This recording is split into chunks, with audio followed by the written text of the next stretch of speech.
Howdy, folks. Welcome to the show. Let's review the Vancouver Canucks and Edmonton Oilers series that just went down. It was a round 2 matchup. Coming into it, the Oilers have actually won all of the very few matchups the two teams have had when it comes to the postseason, and that continues.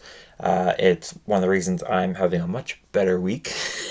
There's other reasons too, and there's other good news in my life, but you're not here for that. You're here for this. I really hated watching this series. I really hated it with a passion. And for all the right reasons. And by that I mean, if you were not a Canucks fan or an Oilers fan, you probably were watching this series talking about how this is one of the best series of the playoffs. It was an incredibly tight series. Not a lot of fighting, but still lots of hitting. A lot of storylines. You got good scoring. Nobody really took over the series. Not one player, not one team, certainly. Every single game except for one ended with a one goal difference. However, the Oilers did score more than the Canucks, mainly because of Game 6. The Oilers averaged nearly 3.5 goals throughout the series. Vancouver, 2.86. Shooting was pretty low. That's kind of how the Canucks like it.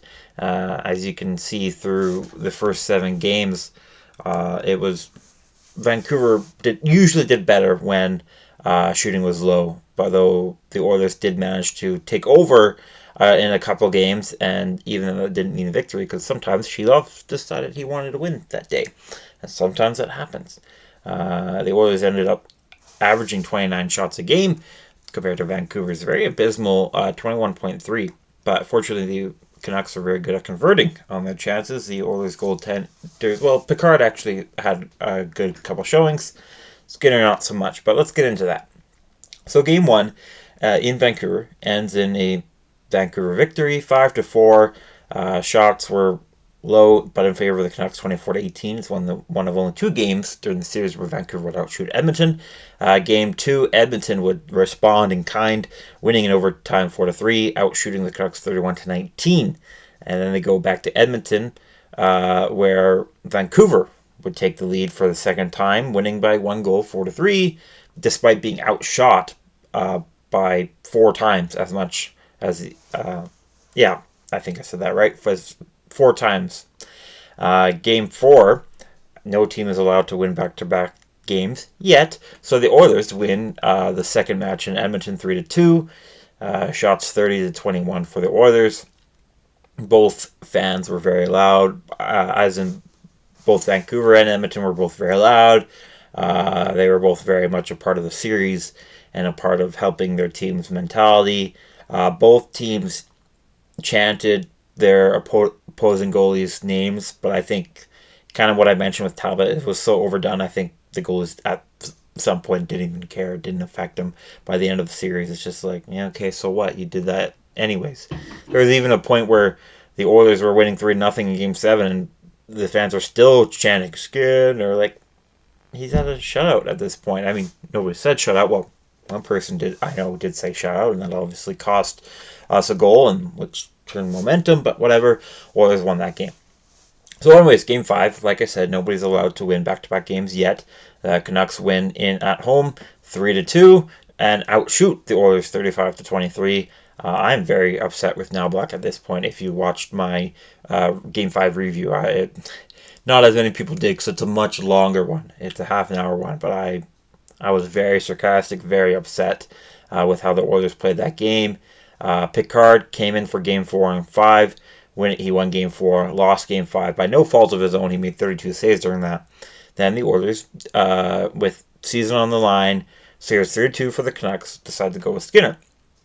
I believe that the idea is if you can get Skinner on a roll, the playoffs might be yours. And while Skinner, he only allowed 3 goals over the next 2 games. That's very impressive. He also never faced 20 shots over the next 2 games. He did have a 900 save percentage over the next 2 games, but it was much easier for him to do that than the earlier games. Game 6 is complete utter domination. For the first time in the series, a team wins not only just by 1 goal, but by 4 goals. The Oilers dominate the Canucks at home, 5-1. almost doubling the Canucks shots. It should be worth mentioning if you're into superstitions like I am when it comes to hockey. Albertan beef was thrown onto the ice. The last time that happened was in 2006, which was the last time the Oilers went all the way to the finals. Unless I'm forgetting another time where it happened, but I don't think so. There's not much Oilers playoff history between 2006 and the last few years, and I know it hasn't happened in the last few years. I don't remember it happening in 2017, and that's pretty much it, unfortunately. Anyways, Game 7, we're all expecting a very tight game, and if you're looking at trends, maybe Vancouver will answer properly. Besser is out, Demko's out, sure, but Adam Henrique has been out for all but one game. No team has won back-to-back games and all that kind of stuff. Well, Edmonton did win a back-to-back game. They played an incredible 50 minutes. Vancouver played an incredible 10 minutes, but 50 minutes is better than 10 minutes. Oilers win Game 7 3-2. Once again, nearly doubling Vancouver's shots. And the Oilers win the series in Vancouver. It was I relaxed more in that game than all the others. It's kind of weird saying that Game 7 is the one you relaxed the most on during all of those, but that's just because of how dominant the Oilers were. I was freaking out in the last 10 minutes, but whatever. So anyways, going back to the stats, we talked about the goals and the shooting. Oilers controlled high danger zones as they like to. Blocking was pretty even. Hitting was per shot against was pretty even, though if you want to get into actual hits, Vancouver hit the Oilers more. It's just hits per shot against is what I like to look at. Oilers slightly better than the Canucks in that area. Despite the Oilers being one of the best face-off teams in the league coming into the playoffs, the Vancouver Canucks controlled the face-off circle a ton, and that was one of the contributing factors to Canucks victories. They won over 55% of the face-offs. That's a lot. Another changing factor was special teams. The Oilers' power play wasn't consistently amazing, but it was still pretty good. The Oilers' power play scored twice as much as the Canucks, despite not having as many opportunities. Mainly because the Canucks were 3 for 23 over the course of the series, including having a 4-minute power play in Game 7 where they didn't get a single shot and allowed one. Over the 6 minutes of power play the Canucks had in Game 7, they had 2 shots for and 2 shots against. Oilers played amazing, nearly perfect shutdown defense in Game 7.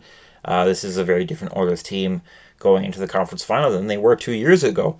But that's for a different video. We're talking about a review, not a preview, for the Stars and Oilers. That will come tomorrow as they play tomorrow, and I'll also do a review of the Avs and Stars series tomorrow. But for now, sticking with the Oilers and the Canucks, going forward for the Oilers, it's their second time in 3 years in going to the conference final. They are a playoff team at this point. Proven they were. I felt they were proven last year, but sometimes people like Nikita Zadorov says, "Well, McDavid's not a winner." And yes, he hasn't won the cup yet, but Nikita Zadorov, he goes out and says, "McDavid, I'd take McKinnon over McDavid because he's a winner." Well, McDavid has now beaten Nikita Zadorov in playoff series twice out of the 2 times they met. Zadorov was part of the Flames team. Correct me if I'm wrong. He was a part of the Flames team that the Oilers eliminated a few years ago, and now he's part of the Canucks team that the Oilers eliminated just recently. I like Zadorov a lot. It's just, if you open your mouth, it's going to come back to you. You got to stand by your words. So, anyways, Oilers win the series.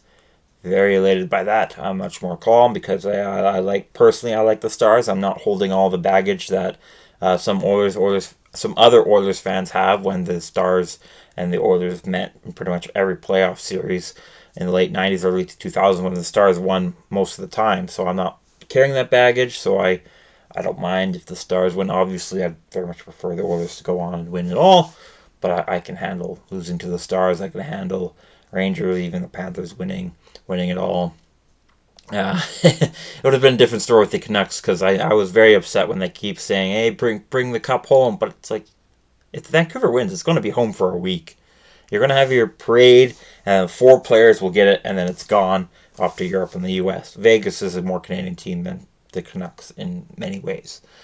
They had a lot of Canadian players last year, mainly from the prairies.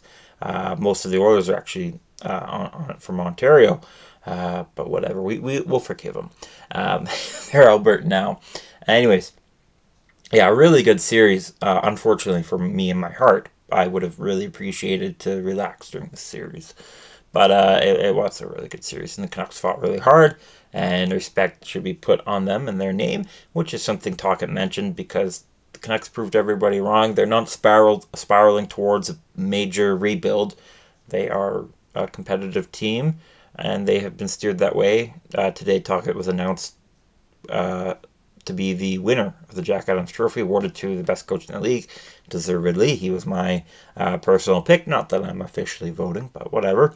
Anyways, the Oilers move on. They'll play the Stars. There's a long history between the Oilers and Stars, playoff history, but that comes from 20 years ago. A little rematch again now. The Canucks will go forward. I think they should hold their heads high in a way. Not too high, because it can be dangerous to be too proud of a round 2 victory, because then you're not going to be as satisfied and driven. Quinn Hughes looked pretty distraught, or that just might be the way he looks, but he looked pretty distraught at the loss, which I think is a good thing. You should be proud that you got this far, especially when a lot of people, including myself, didn't think he'd make the playoffs, but at the same time, hungry for more. They were 9 wins away from the Stanley Cup.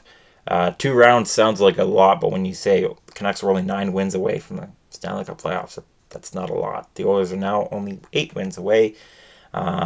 They look to get their first of those 8 tomorrow night, as do the Stars. Right now, the Panthers and Rangers are playing. Thank you for tuning in this video. I really appreciated your engagement.